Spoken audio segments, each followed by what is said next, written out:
We'll now move on to another one of the more common IELTS reading question types, and that is matching names questions.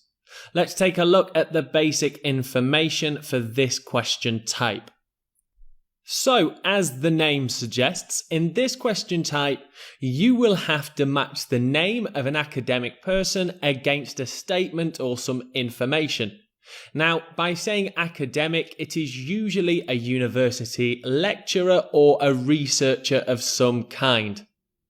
You'll need to scan the passage to locate these names, and as I said previously in the course, looking out for capital letters will help you quickly identify where proper nouns are.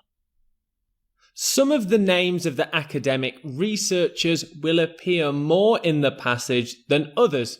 It may be that one of the names given to you in your question list only is shown once or twice. That means that it will be easier to locate information for the name that appears less, whereas the name that appears often will be difficult to pair with the statement, as you'll have to read through more information. Let's take a look at one of these questions to see what it looks like. So, numbered are your statements, and these need to be matched with the list of people which is given below. You'll notice that there are 5 statements and 5 names, and that will always be the case. You won't have any free names or free statements, which means everything needs to be paired up. I've wrote for you a short passage. If you'd like to read through the statements, you can do that now. I'll read through the passage with you. On the 13th of May 1996, top researchers in global education met to discuss key characteristics in children who achieve well in schools.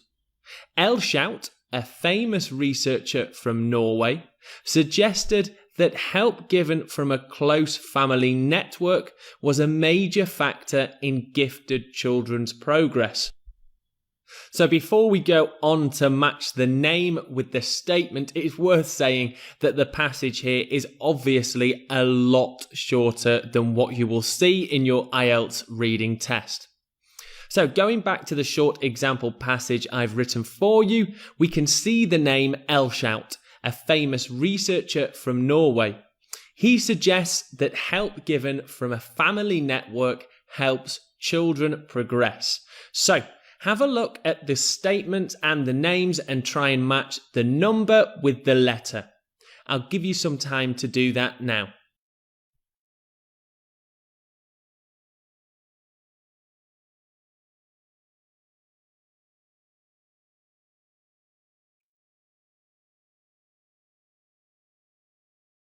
Okay, so if you need any more time, then please pause the video now. I'm going to highlight the key words in the number, which is 21. And of course, that matches with C, which is Elshout. So the answer is C, and 21 are the matched statement and name. Now, as you would do, as I've often said in your strategies, you can underline key words both in the statements, your questions, and the passage. So, in 21, I've underlined support and close relatives. What kind of synonyms could you get from the passage for that? Well, here we have it. Help is a synonym for support, and family network is a synonym for close relatives or relatives. By looking at the synonyms and the key language used, comparing the statement against the passage, I can find the answer. Let's have a look at the strategy for matching names questions. As always, identify the question type. Read the statement fairly quickly. Underline names in the statements and the passage.